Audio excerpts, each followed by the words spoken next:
finally, for the main show that you all are here for today, I'm pleased to introduce to you our speaker, Yukio Shimomura. Yukio was born in San Francisco and was in grade school when World War II began. His family was incarcerated and interned during his childhood, which he will tell you about in just a minute. After internment, Yukio graduated high school in Ogden, Utah. He earned his bachelor's degree in manufacturing engineering from Weber and Utah State Universities. He worked at HP as an engineer and then transitioned into human resources. Yukio held several positions in American and Japanese electronics companies and retired as a director of human resources. Since then, he provides management coaching, team building to companies in the area, and he travels around to give talks like this one. Today, Yukio will share a compelling account of his family's experiences during World War II, here in the United States. He will discuss Executive Order 9066 and how it impacted his family, forcing them to leave San Francisco and face internment at San Bruno's Tanforan racetrack, followed by relocation to Topaz internment camp in Utah. Yukio will delve into the challenges that his parents, older brothers, and he faced, describing daily life and the complex dynamics within the camps. He will also recount how the family eventually left the camp and where they resettled. This presentation offers a powerful snapshot of just one family story among the 110,000 people affected by Japanese internment camps. There will be time at the end of his talk for questions. Please join me in welcoming our esteemed guest, Yukio Shimomura.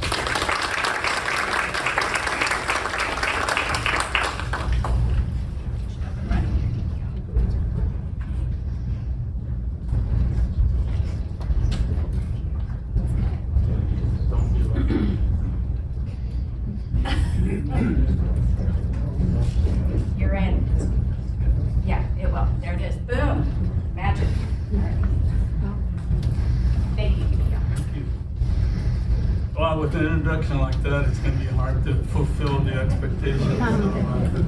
Now, anybody have listening problems, hearing problems? If you do, please don't hesitate to pull your chair up here. If you have sight impairment, please don't hesitate to move up so you get closer to the screen. So, can you everybody hear me? Yes. Oh, that's good. Then I won't use a microphone. So, today is a very special day for me.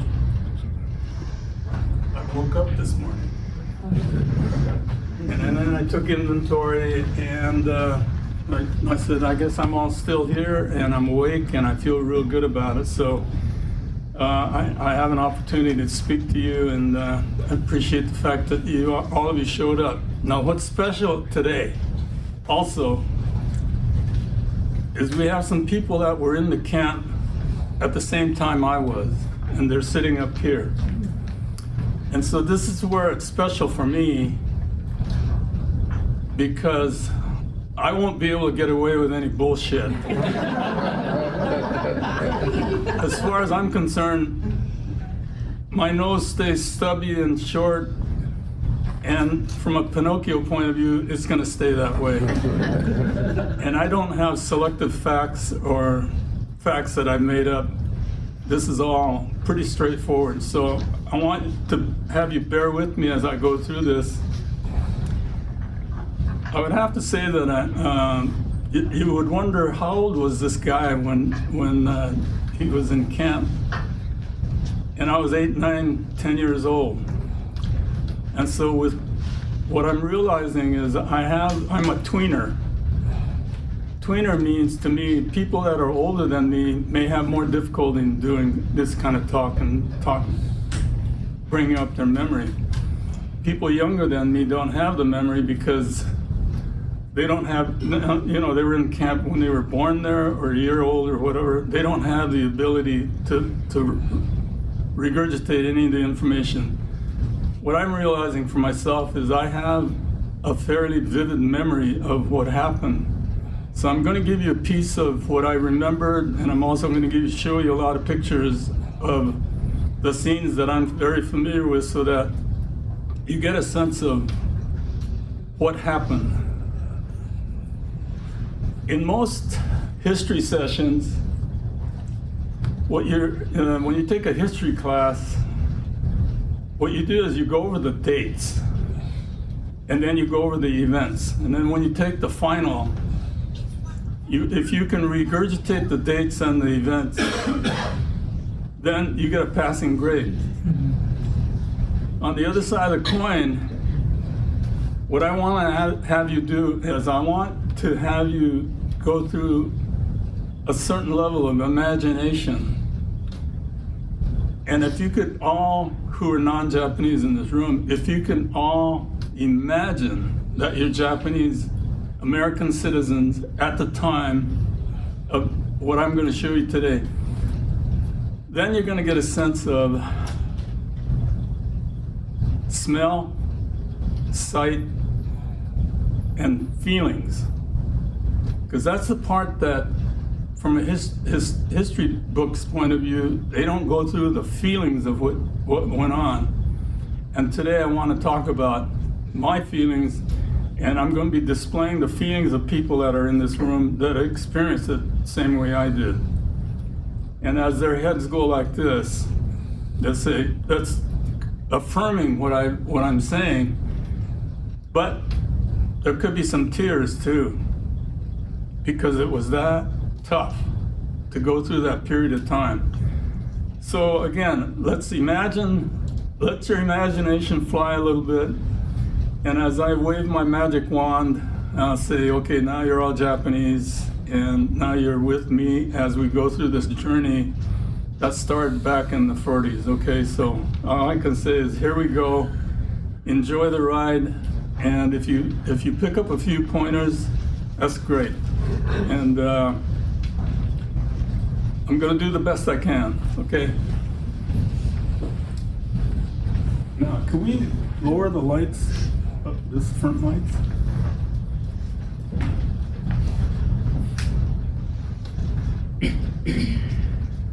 This is a picture of our family reunion that took place in the camp in Topaz, Utah. And in the second row, there's my dad on the left, my oldest brother, my mother, and my 4 cousins that were there. My auntie in the front row, my grandma, my uncle, and that short little guy, the small guy is me, and then the next guy is my next older brother. I'm the only one that's alive now, okay, in this picture. And unfortunately, based on the fact that I'm 89 years old, you would expect a loss of most of the people in this picture. Okay. So let's just go through this. How many of you are under 20 years old in this room?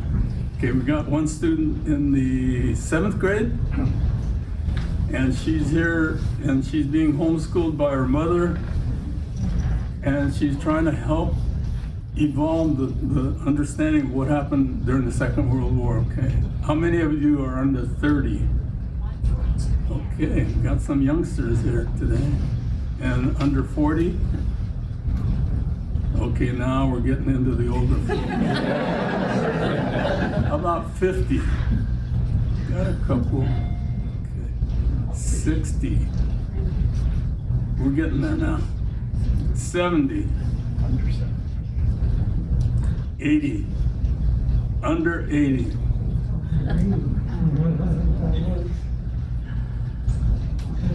How about under 90? And then we have one gentleman here who is 92. 92. So, welcome to the club.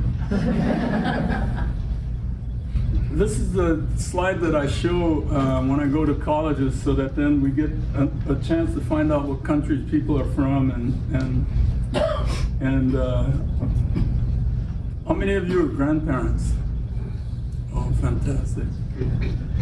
Okay, how many veterans do we have in this room? Where are you a veteran of? The Korean War. Where did you go to Korea? Okinawa. I was stationed in Okinawa. And then you went During to the Korean War. That's interesting. I was in Korea in 54, 55, so way before your time. Do we have any Gold Star parents? No? Okay. I got chewed out once for not asking whether there was any Gold Star parents or not, because that's part of the society for the people that they lost their children during the war. Have you heard these words before? Executive Order 9066. Okay, a few of you have. We're going to talk about incarceration, relocation. It's a mild term. What they're starting to use now is the word concentration, and we'll go over that a little bit. How many of you heard of Tanforan? How many of you have betted on the horses at Tanforan?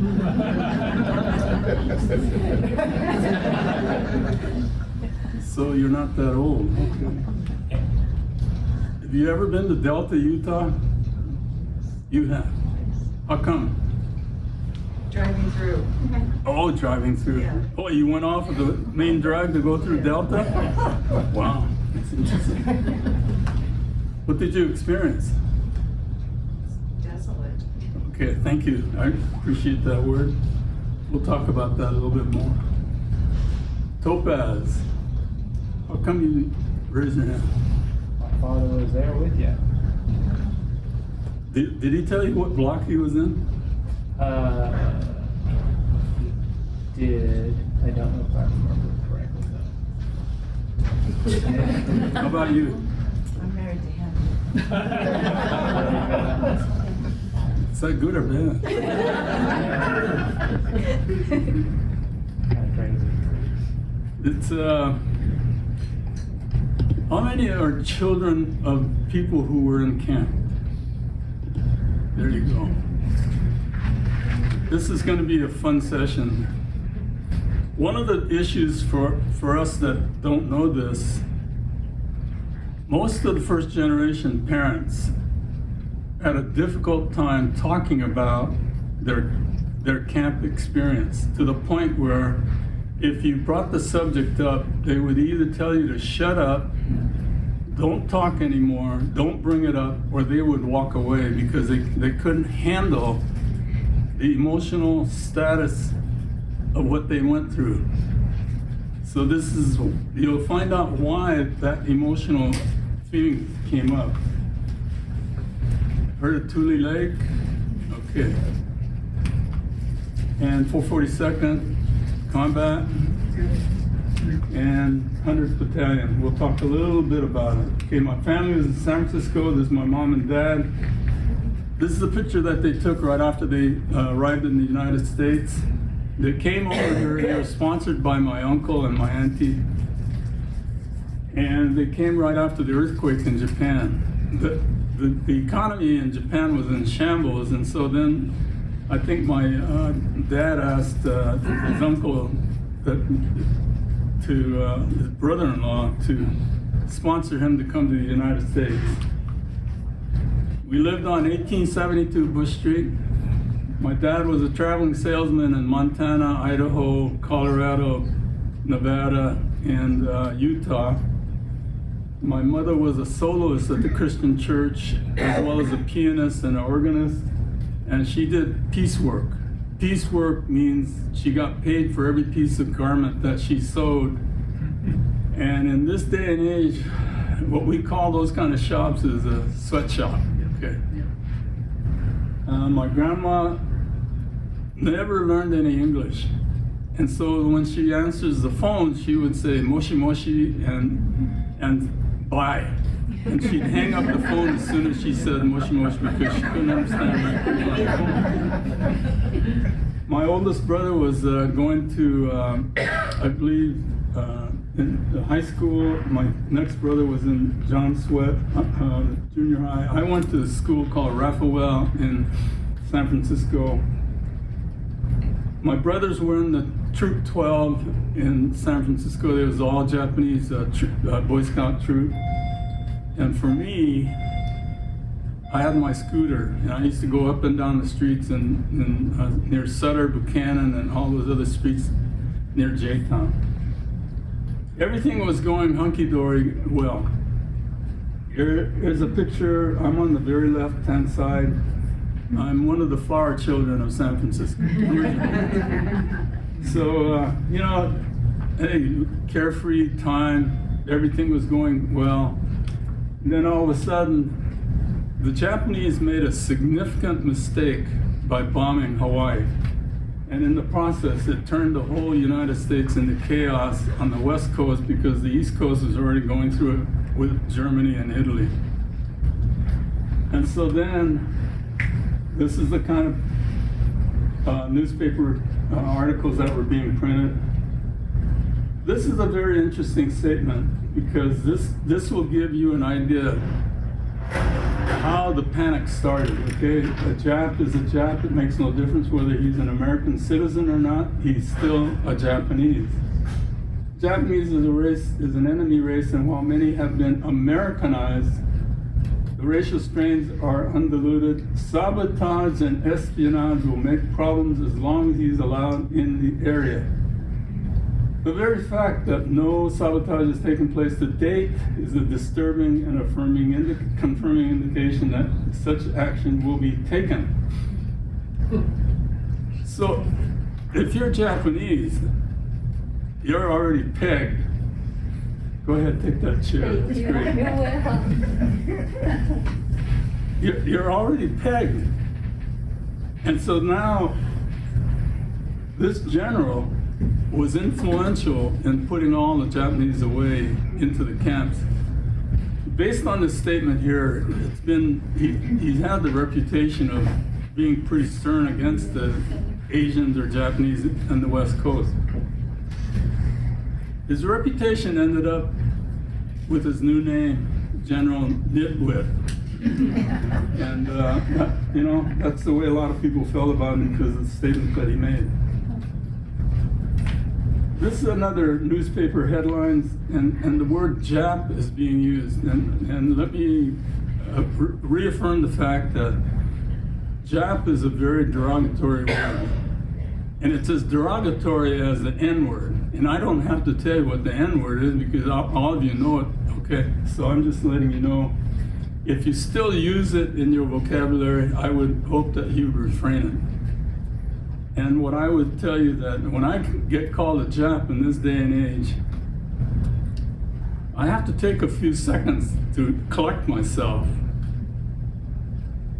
And then I have to say silently to the person who just told it to me, you are culturally deprived.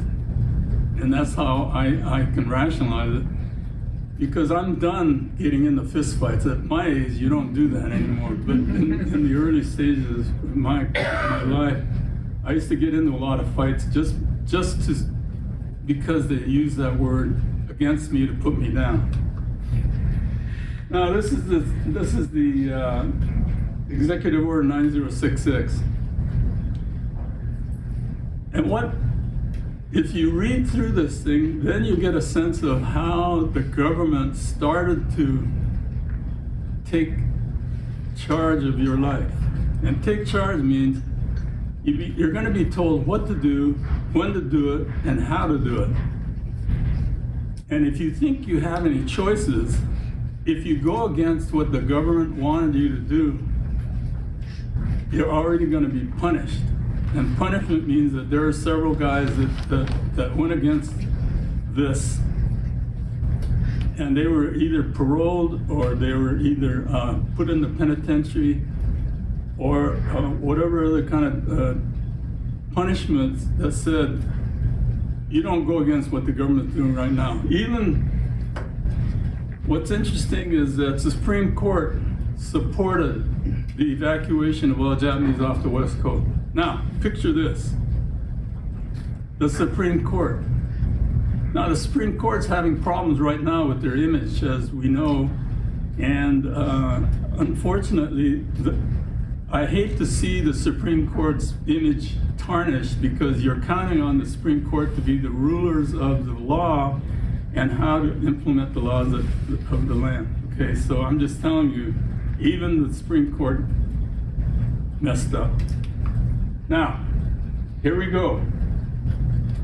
Japanese, both alien and non-alien, will be evacuated from the area by 12 o'clock on May 11th. Now, between December 7th and May, what they did was they were making all these decisions in Congress, okay? And the decisions were, do we put them away?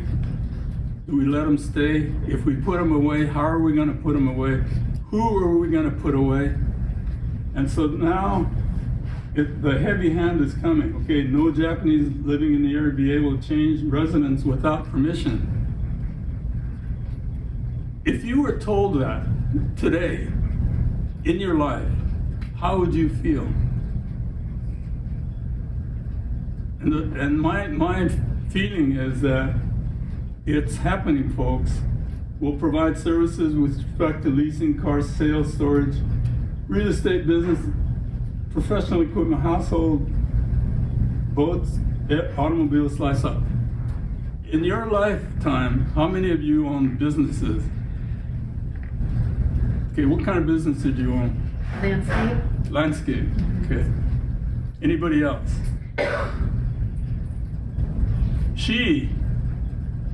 If she were Japanese at the time, she'd have to leave the business, just walk away. So what would you do with all the equipment that you had? Okay, can you sell it? Can you give it away? Most likely you give it away because nobody's gonna buy, they know what kind of predicament that you're in. They would probably not give you 10 cents on the dollar what you're asking for. So, and then if you owned a business, can you imagine just walking away from the business, shutting the door, locking the door, and then say, okay, I'm leaving. Imagine if you were a dentist, doctor, lawyer, what other engineer, let's say you're on a project of building a bridge or something, and you had to walk away from it in the middle of the planning process or implementation or whatever the case may be. So this is where you're starting to feel that, they mean business. And so, head of household reports to civil control station for further instruction. You get the sense that you're being told how to do it, when to do it. Now, evacuees can only take what they can carry. You can only take what you can carry. Now, at your age, how many pounds of stuff can you carry? Okay, imagine that. Somebody says, okay, I want to take this and this and this and this, and you say, okay, can you carry it? No. Is anybody going to help you? They're carrying their own stuff, let alone whatever. And so then they said, okay, bedding and linen. So I'm asking my mom and dad, bedding and linen. How long are we going to be going away? I don't know. Where are we going? I don't know. How long are we going to be there? I don't know. What's the weather like where we're going? I don't know. So you can imagine what a kid goes through as the parents are going into chaos. The kids are in super chaos because all I know is that their parents are going crazy, or ape as we call it nowadays. And so then you say, okay, parents have to calm down and just follow orders and just do as they're told. Okay, bedding in, okay, toilet articles.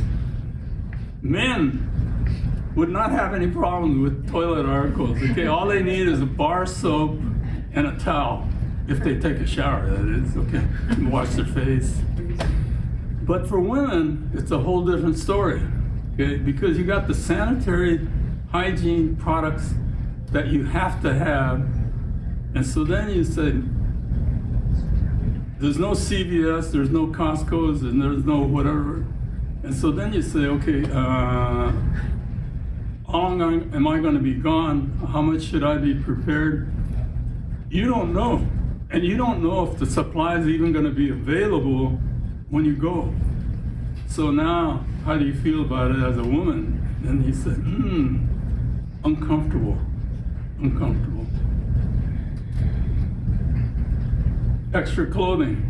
You don't know where you're going. You don't know whether to take parkas or t-shirts because it could be hot and cold, and you're going to find out. Sufficient fork, knives, spoons, plate, bowl. That's the easy one. Okay. Essential personal effects. How much paperwork are you going to take with you? How much of your files are you going to take with you? How much of what you need to take with you, because you can't survive without taking some of the documentation that you have in the present day and age. It could be a lot. You'd have files and files. How many of you have pets? Okay, raise your hand again. Okay, what kind of Cat. cat? His cat. Our cat. Oh. The question always is interesting is, I asked the women, is it harder to leave your husband than your pet? Don't ask her that. Thank you, appreciate it. You don't want to embarrass yourself. But that's the reality of the situation. If you have a pet and you had to walk away from your pet, that is a very significant emotional experience. And you say, I don't want to go along with this program. But do you think you have a choice to not go along with the program? Hell no, you have to go. And so then you say, well, we'll leave the pet with our friend. It has to be a good friend in order to lead, right? Or if you say, okay, I'll leave it with the SPCA. And you say, well, what are they going to do with the animal? So this is where the reason why I put it in caps is because this is such an emotional issue with some people, and it's evident in this room. Okay. So when I say you can only take what you can carry, you're not going to carry your icebox, washing machine, pianos. Okay, so now we have. In the old days, they used to collect sterling silver sets of silver. And then you put it in a nice box, service for 12, service for 8, whatever. Or you're paying one set at a time, one place setting at a time, because they're pretty expensive. Now, how many of you have pianos? Good luck. Now, what do you do with a piano, right? And so it goes on and on and on. What am I going to do with this? What am I going to do with that? Because you have to walk away from all of that. Walk away. You say, you know, this is crazy. It's panic time. It's chaos time. But you're right in the middle of it. And so this is where it gets sticky, because you can get pretty emotional about all this. So what's going on? You're forced to obey orders, must not openly complain. That's a familiar terminology in the Japanese community. Must not embarrass, okay? And so the Japanese word is shikata ga nai. And the definition is, so be it. So be it. This is the way it is. And another popular word is gaman. Gaman means be stoic. A tougher way to say it is suck it up. And then the last one is no monku. And everybody's smiling up here because they know what the hell I'm saying, okay?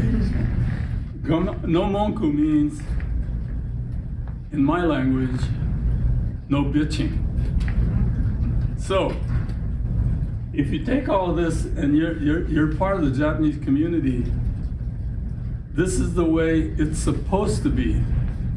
But I'm telling you, there are a lot of whispers going on about how tough it was for each one of them. Okay. So there were 127,000 Japanese in the U.S. The West Coast there was 110. Born in Japan were 40,000, and born in the U.S. Niseis were 70,000. Kibes are born in the U.S., gone to Japan for education, come back to the United States. Now here's another interesting one. There's 116 Japanese blood. If you had that little of Japanese blood, you had to go. But another dynamic is this. What is your name? Beth? Beth. Okay.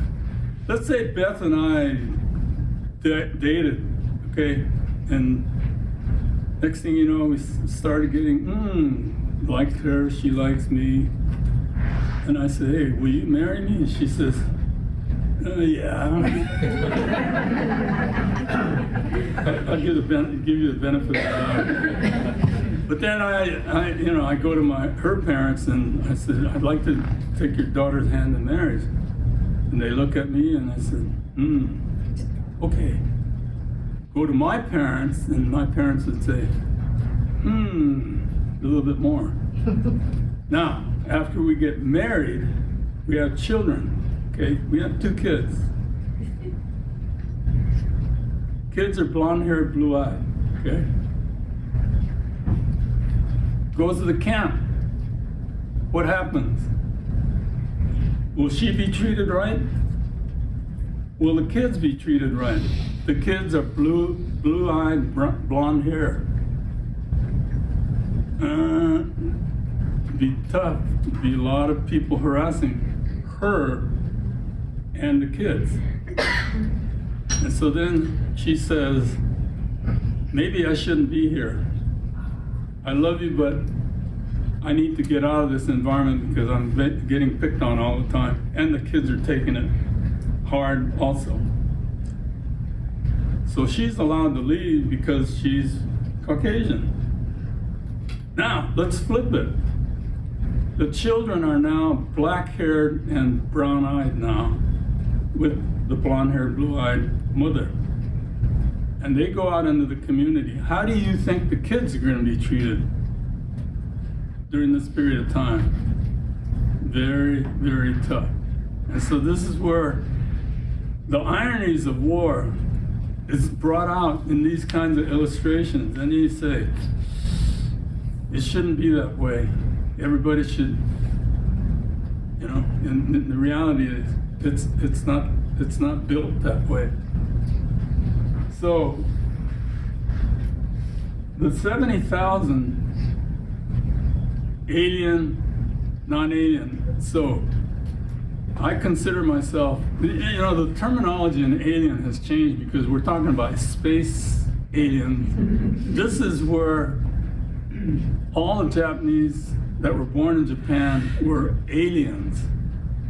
And so they had to register every year to stay approved for their stay in the U.S.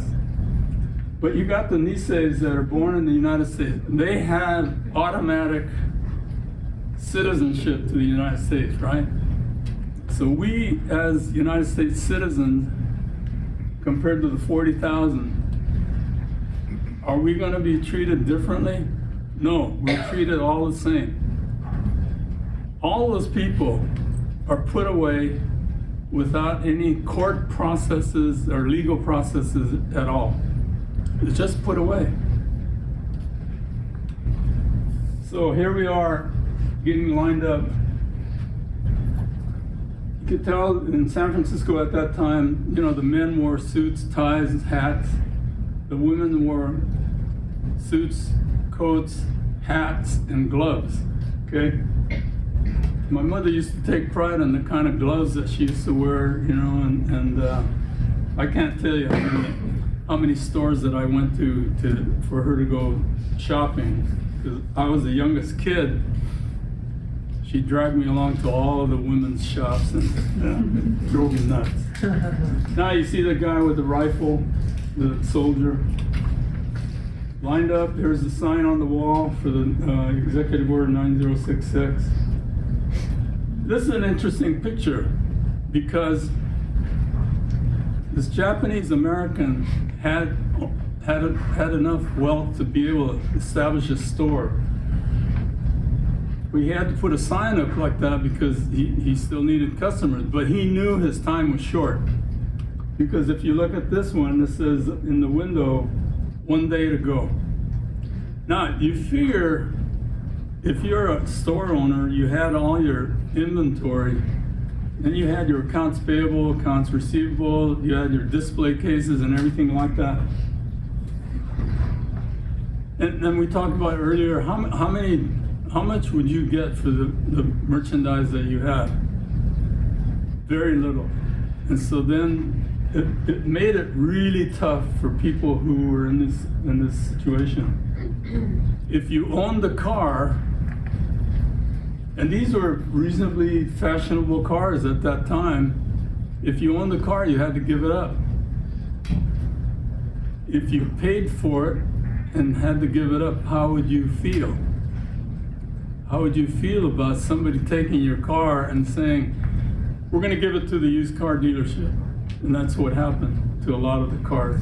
People who needed it got cars.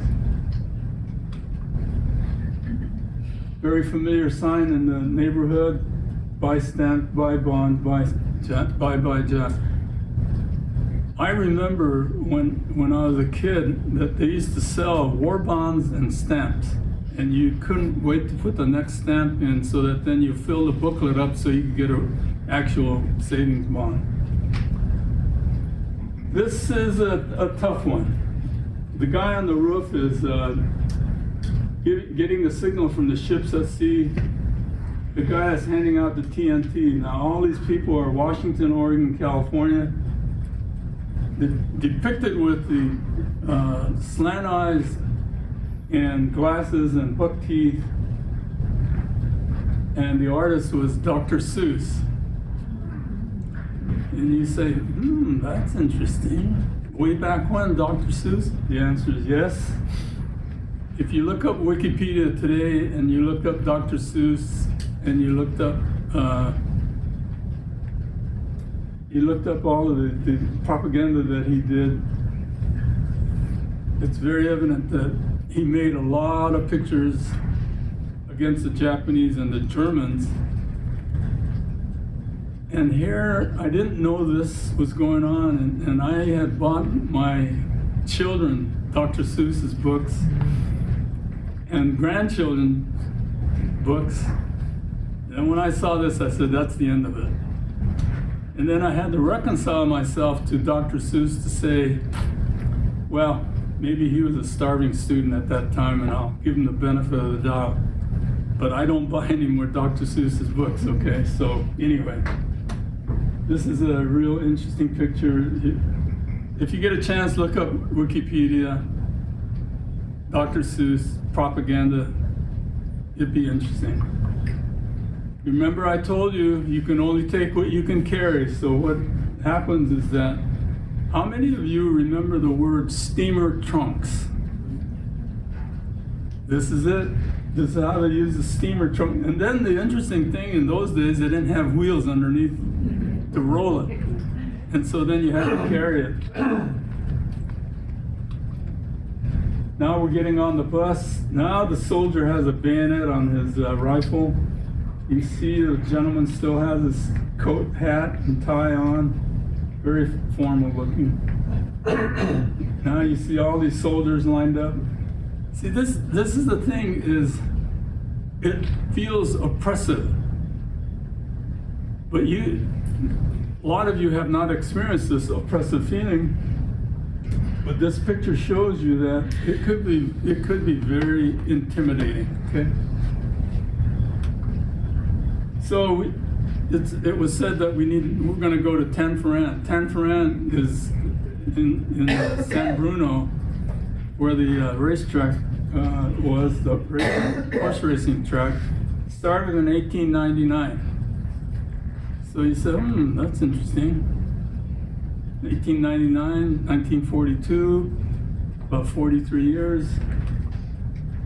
This used to be the building that was in headquarters.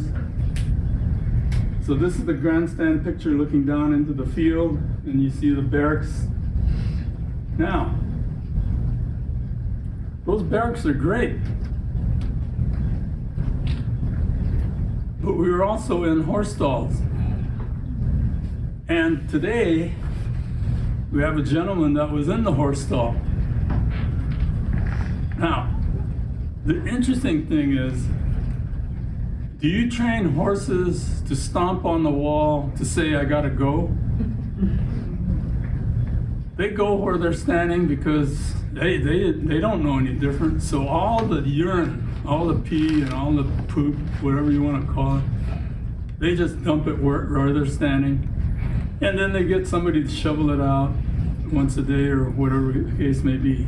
All they did before they inhabited it with people was wash the floors out and maybe put linoleum on there. And then they said, okay, we'll put cots in there, the army cots, one bulb, and they converted the double door into a single door. Now, if you were put into that position, what would you do?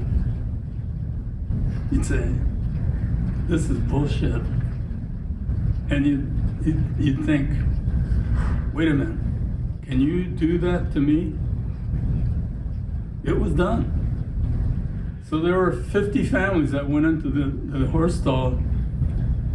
And when you have somebody like this gentleman here that's in the front row that actually experienced the horse stall,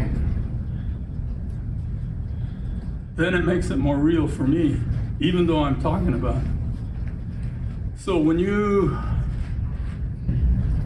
go to the mess hall to eat, you take all of the saturated clothing of odors that you have on your clothes and you take it to the mess hall line.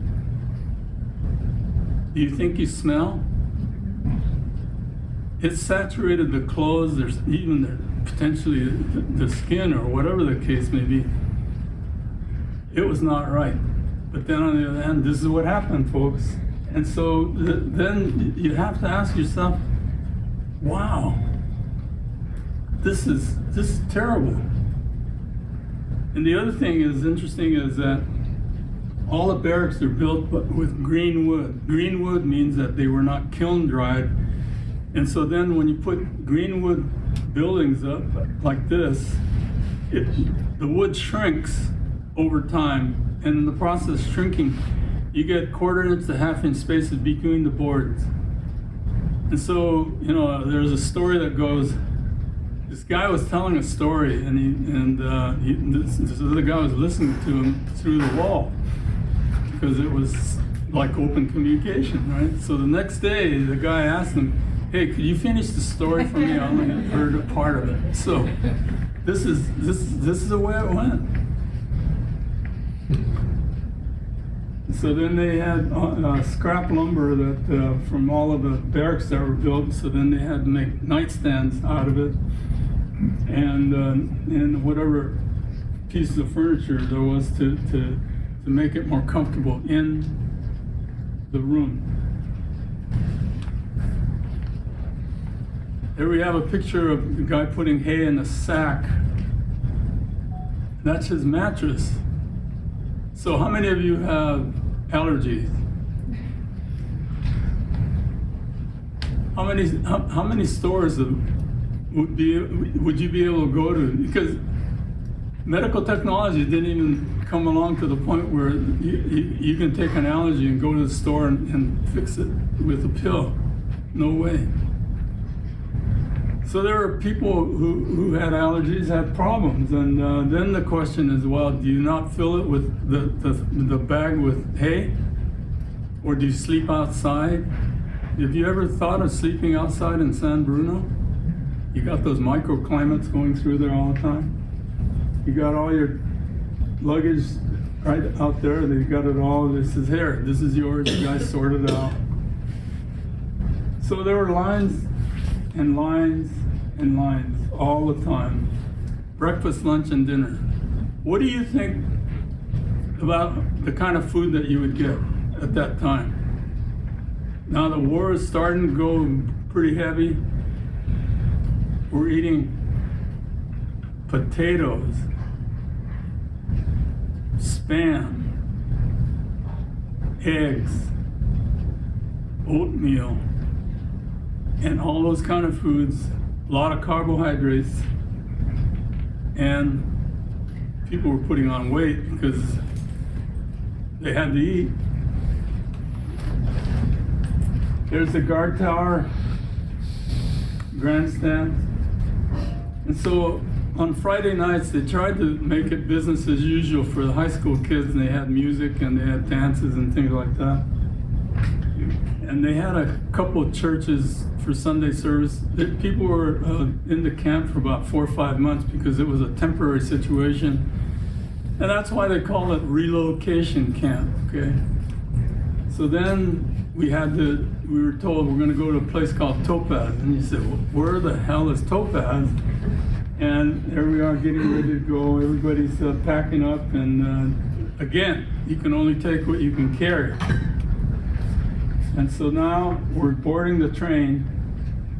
And in the process of the train, there's a guard at each end of the train car, and the shades were pulled down. And so you couldn't see out. Even if it's daytime, nighttime, the shades were pulled. And they didn't want you to escape, therefore they had guards on each end of the rail car with weapons, okay?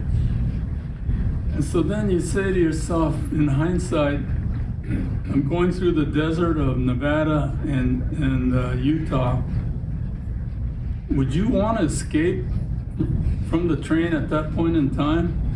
Where do you think you're going to fall? Where do you think you're going to run away from the train as far as where you're going to go? No way. You'd die of exposure right away. So this is a picture of where Topaz was, right in the middle of the state of Utah. And then all the triangles are the main camps. There were 10 camps that put away 110,000 people. Now we had a woman here that went to Arkansas, right? And you went to Jerome? Amazing. And how they described Jerome was, it was close to being in a swamp. All the other camps were in the desert. If you ever go down 395 highway in California, a camp called Manzanar. If you ever get a chance to go to Manzanar, it gives you a feel for the way the camp was, the weather conditions and everything else like that. But you have the feeling that you can't wait to get away from the camp too. This is the names of the camps and the numbers of people that were in the camp. And this is the dates in which it started. So in Topaz, what they did was they took a 1 square mile piece of land and they graded it down, and then they put guard towers in the corners in the middle and barbed wire. You got a water tank. The problem with the water in Utah is that there used to be a lake called Bonneville Lake that covered most of the state of Utah. And then when the lake evaporated down, or somebody pulled a plug on it to nothing, then the Great Salt Lake was left. And so when you drink the well water that we were drinking, it's just salty water. Now, you say, okay, wait a minute, is that right? What else can you do? You had to drink water. You had to take showers with salty water. You had to wash your face with salty. Everything was salty. So when I went to Ogden, Utah, they had fountains on every half block in Ogden. On my bicycle, I stopped at every fountain to drink because I just loved fresh water at that time. Okay. The greeting committee at the camp. You got the guys with the coat and hat on still, and then you got the guy with the jungle hat. He's been there a few days, and so now he's converted himself to the environment.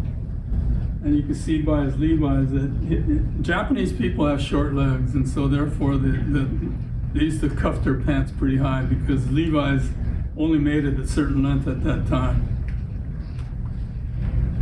There's a map of the camp. It's red is the block that I was in, block 27, and the blue square was the grade school that I went to. You got the military police in the upper right-hand corner, and then you had the hospital and the warehouses. 1 mile square, you had guard towers. One problem that this one gentleman had, he was about 65 years old, and he was walking toward the fence.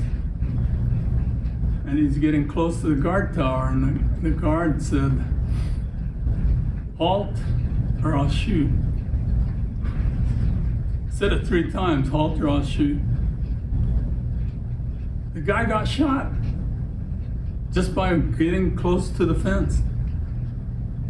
And so you say, that's pretty tough there. And the problem was everybody had trigger fingers because they didn't feel confident of how peaceful the Japanese people were. Okay. And then, as far as the soldier was concerned that killed the guy, he probably had basic training a few weeks, and then he was released to be a guard, and he was told, shoot anybody that comes close to the fence, and he was never charged for any kind of crime. So people were in uproar over that. Now here's the layout of the block, where you have 12 barracks to a block, and you have a mess hall, and you have men's and women's when's the last time you used the word latrine? Okay. Oh, that brings back memories, doesn't it? And so then, within the barrack, you have A, B, C, D, E, F. A's and F's were 3 people allowed. B's and E's were 6 people, and then C and D's were 4. If you had a big family bigger than 6, then you got C and D assigned to you. So what they did was they rang a gong every breakfast, lunch, and dinner to say it ready to eat. Now the interesting thing too is there was only tar paper that covered the barracks. Tar paper with 1 inch by 1/4 inch by 3 feet slats to nail the tar paper down. And there's no insulation, none whatsoever. And then on the ceiling was wide open. So between A and F, it was wide open ceiling. And so then, if somebody were coughing in A, you can hear it in F. If you were sick, everybody knew somebody was sick in the barrack. And another piece of humor is that, not maybe humor, there were over 300 kids that were born in the camp. So that tells you the hell with privacy, and Mother Nature will take over, and that's what happened. So again, your privacy is taken away. Here's another picture of the layout. Now this woman did a nice job. She did a picture of the way the toilets were laid out. Toilets are side by side. Side by side. The toilet paper racks were side by side. And so then you say, well, wait a minute. That's not right. There's no partitions. There's no privacy. There's no doors. There's no locks. And so then this woman said, the hell with it. I'm going to get a piece of cardboard and I'll surround myself with it. And then there are people who put bags over their heads to screen out the whole world and say, okay, I got my privacy. I'm in my own sack and I don't care. But then there are people who had a very difficult time in going to the latrine and sitting side by side with strangers and doing their business. Could you do it? Ask yourself, can you do it if you had to do it? It'd be an adjustment. And so then people said, okay, I'll just wait. I'll wait until nighttime, then I'll have my own privacy. But you weren't alone when you were thinking that way, because between the time of 12 midnight to 6 in the morning, there were a lot of people going to the bathroom. But then there were a lot of people getting ill because they were holding it. Okay, so now they said, the hell with it, I'll go when I need to go, and as far as how vain I might be. So another level of privacy is taken away from you, and this is the result. Shower heads were side by side. Soap dishes were side by side. And so now you say, well, this picture depicts what has to happen in order to stay clean. And so this is another illustration of, if you had an opportunity and you walked into the shower area and you saw that this is the way it is, what would you do? See, what would you do? And this is what it's all about, is the session today is, what would you do under the circumstances if you were put into that position? Okay, now we have, take what you can carry. This guy is interesting. He even brought a big clock with him. I don't know where that dresser came from, but this is the way it depicts the camp life. When's the last time you used coal to heat your house? How many of you have used coal to heat your house? When? When I was growing up back east, we had a coal furnace in the basement and had to shovel it into the furnace. You had to shovel the coal in because it was a self-feeding kind of furnace, right? Self-feeding the coal. I mean, or did you have to keep shoveling the snow on it? Coal in its continuous basis? Yeah, it was, no, it was self-feeding. Okay. What'd you do with the ashes? Had to shovel them out. So, did you ever hear the word clinker? Yeah. Okay, so you and I are connecting. Okay. Clinkers is the residue of what's left over from when the coal burned, because coal is not completely pure. But I'm telling you, if you ever had to use coal, it was black. The soot came out of the chimney, and terrible time. Now everybody's using gas, and gas is now starting to look like it's out of favor. They're going to go all electric now, so we're making adjustments as we go along. I took it upon myself to say I'll start the fire there was a Chevy stove about this high. You put the paper in, and then you put the kindling in, and then you put the coal in. And so I lit it up, and this thing took off like crazy. The stove turned red hot. 2 pipes above the stove turned red hot.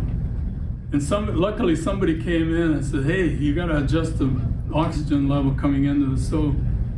Nobody gave me that instruction. So I was lucky I didn't burn the stove, burn the barrack down. I was never asked to light a stove again. When's the last time you used a washboard to wash your clothes? How many of you have used the washboard to wash your clothes? How come you used it? Just did. I was a kid. Wow. Same bucket, or same tub too. The whole thing is, there's no laundrette, there's no machine there to wash your clothes. You can't put the 25-cent coin into the machine and it's going to do the wash and it's going to rinse, and then you have to hang it up. and there's no dryers. Okay, so when you took the wash like this and you rinsed it and you hang it up, when's the last time you used a clothespin to hang your clothes up on the wire? Oh, you guys aren't that old. Yeah, my mom did that. Your mom did. Okay. So there's a lot of, and looking back at this, you say, we've made a lot of adjustments in 80 years. All the cooking was done by the people that volunteered. They got paid about $10 or $15 a month. My mother was a server, and my dad volunteered to make coffee. And so then he got the big vat of water, had it boiling hot, dunked the coffee like this, then he poured the white powder in, and somebody tasted it. The white powder was salt. So he never was asked to make coffee. So there's a lot of possibility of humorous stuff that goes on in a shitty situation like this. Okay. Picture of our family. I don't know where all the clothes came from, but this is my grade school picture. All the girls had pigtails, bangs. All the guys had butch haircuts. And butch haircuts used to be a positive way to say it. Now butch has other terminologies going on. So anyway, I won't go into that. You gotta remember, the camp was 1 square mile, barbed wire.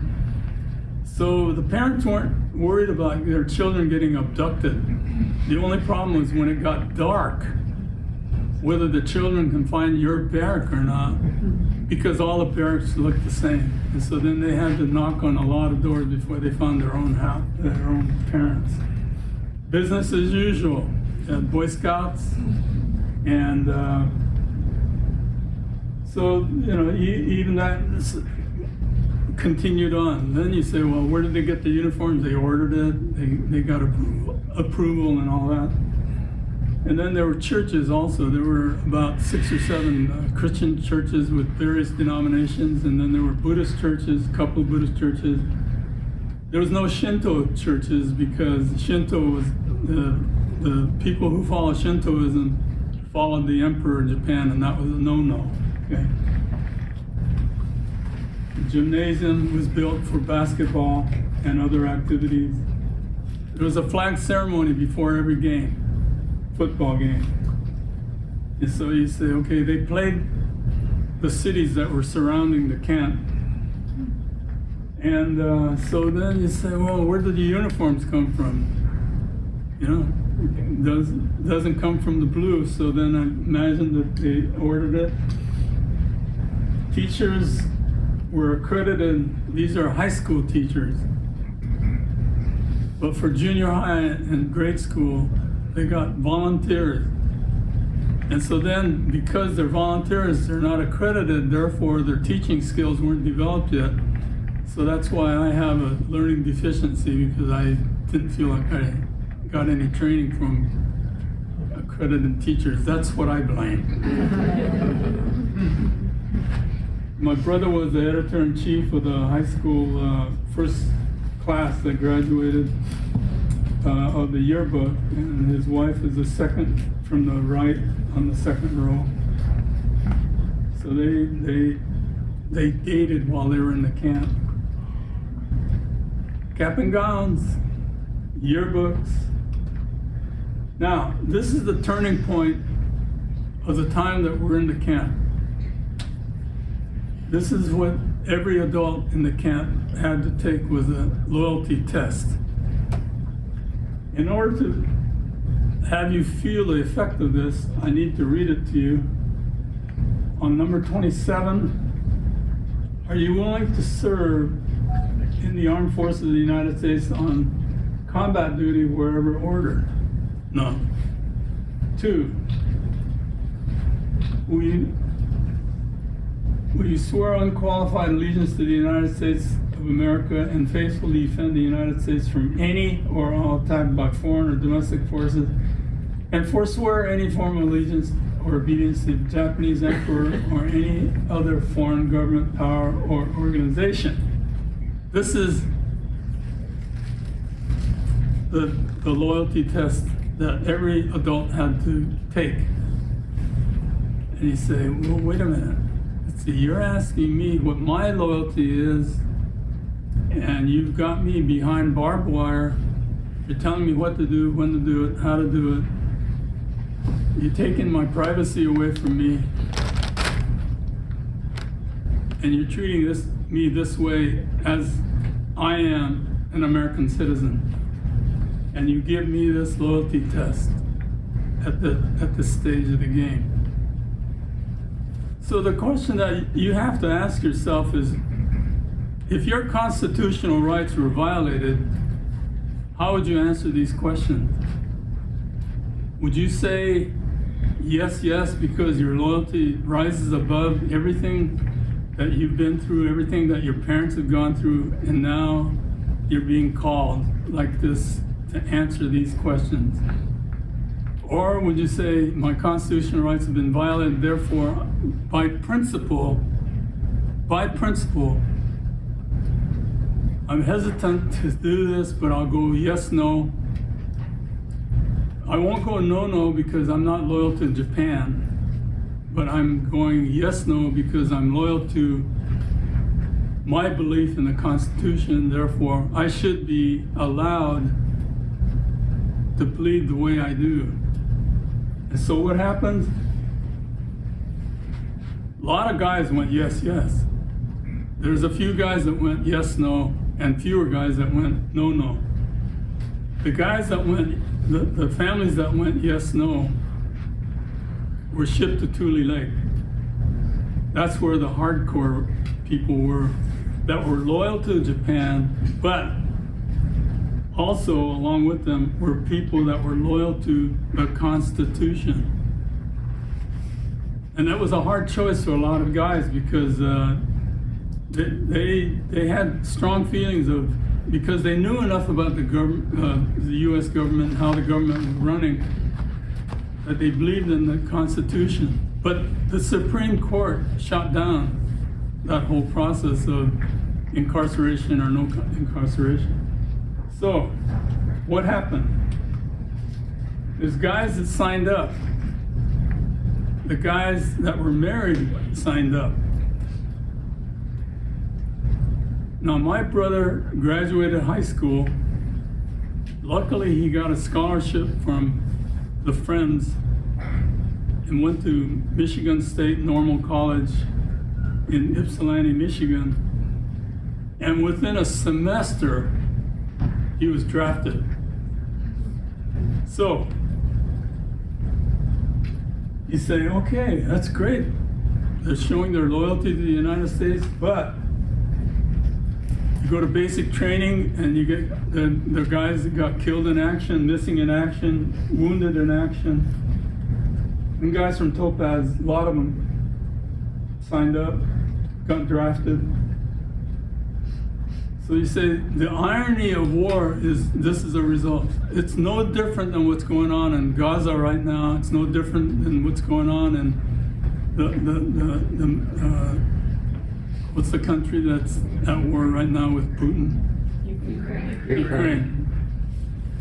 And so this is where it's tough.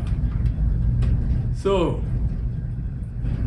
there were funerals inside the camp of the soldiers that got killed in action, being brought back by the Japanese guys that were in the war with them. And now you have Gold Star parents in the camp, behind barbed wire, funeral.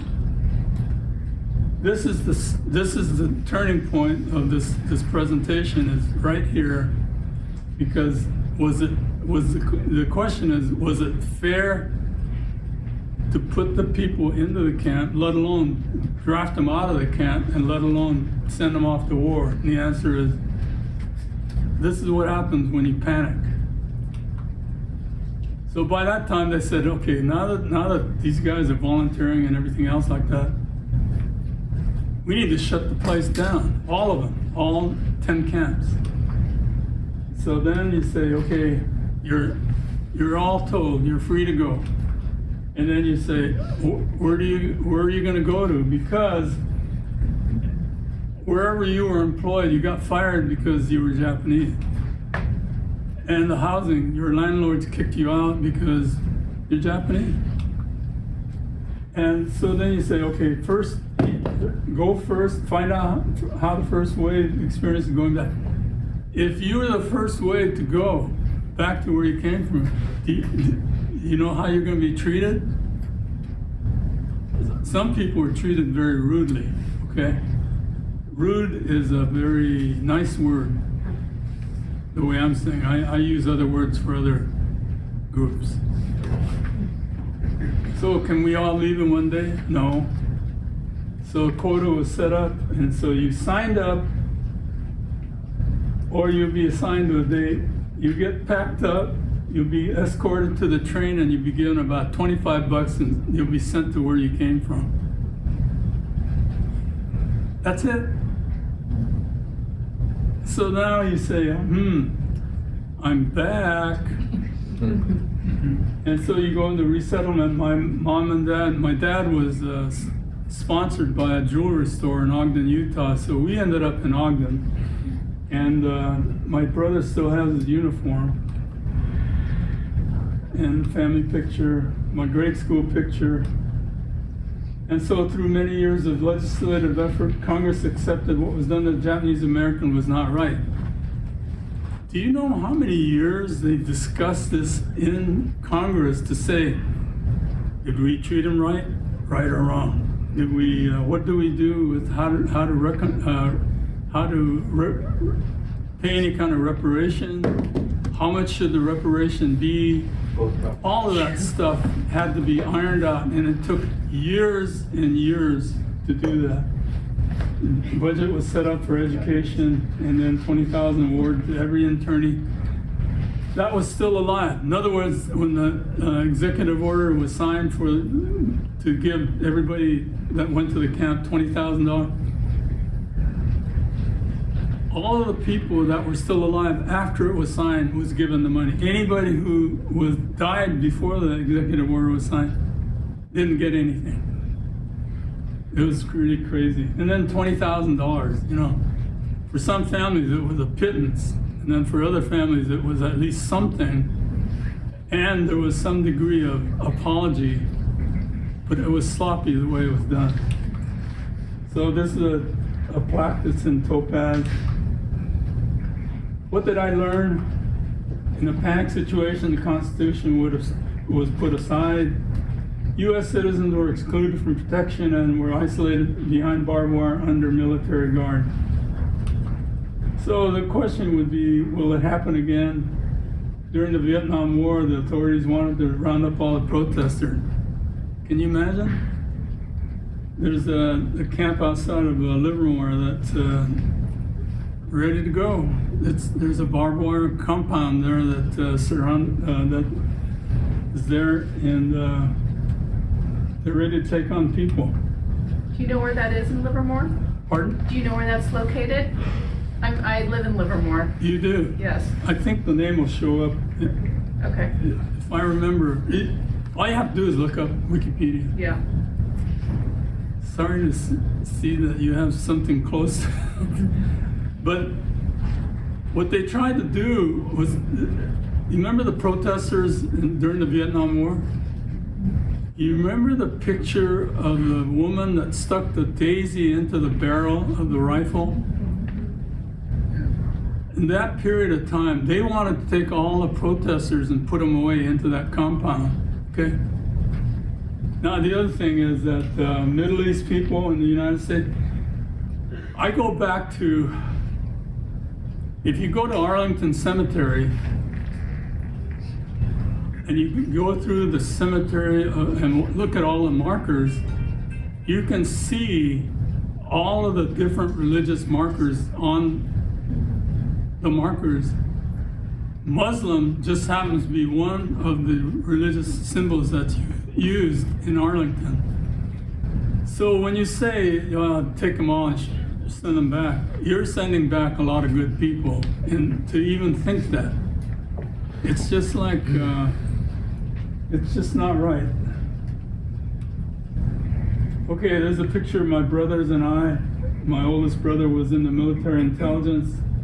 He was in Japan, and he read all the letters that were coming in and out of Japan.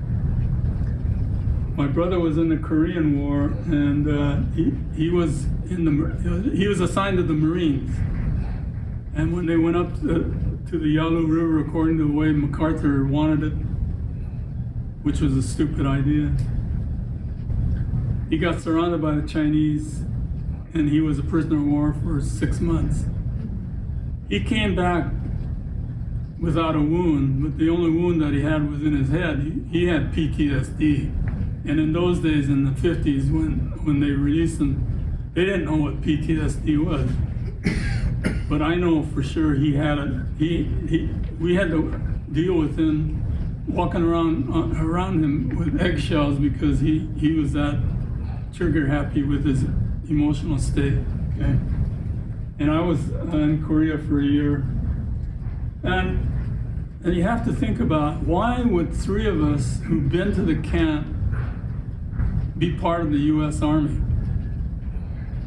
And I would have to say, the United States is the best country in the world. It treated me right. I know there's a lot of blemishes as far as the United States goes. The way the indigenous people were treated, the way the Africans were brought over as slaves, and then then there were the way the Irish people, Italians were treated. But now the Hispanic or the Latinos are getting treated in a way that they're experiencing incarceration themselves, as far as the children goes, and the way that the immigration program is really, I'll use a real mild word, messed up. I'll use other words to describe it to other groups. So, as far as my family and my brothers are concerned, we all went in the service. And I was lucky enough to get the GI Bill, get through school. I got an engineering degree, and so I was lucky.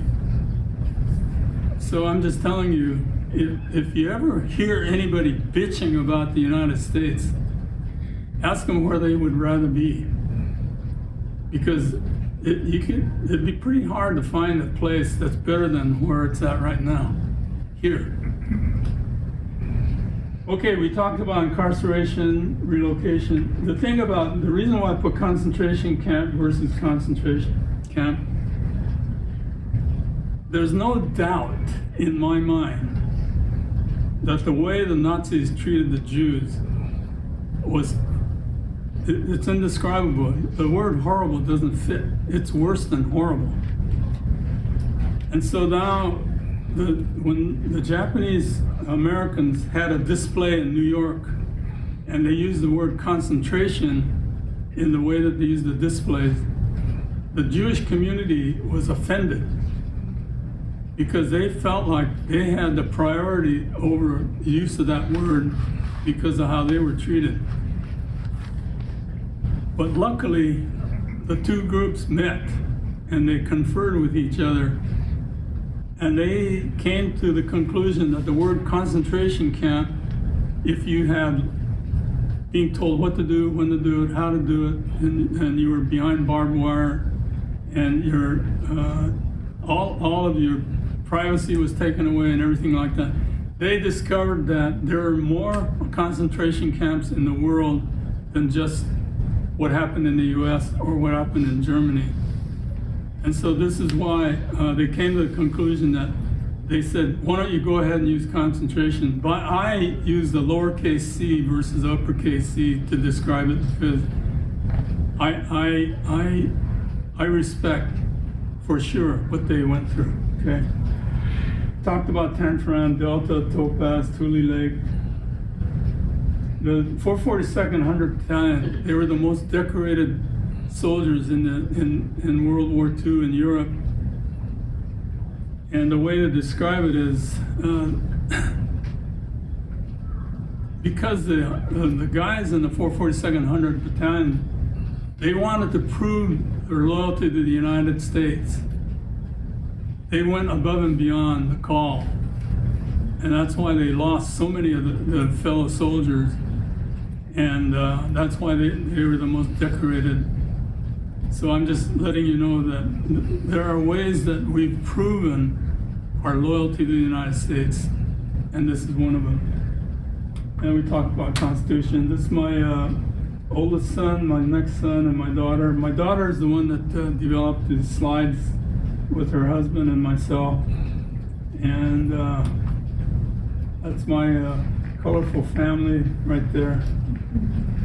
So I try to give the presentations in the most neutral way I can. I try to keep it apolitical, and I try not to put my toxicity into the presentation. Every now and then it leaks out, okay, and I apologize.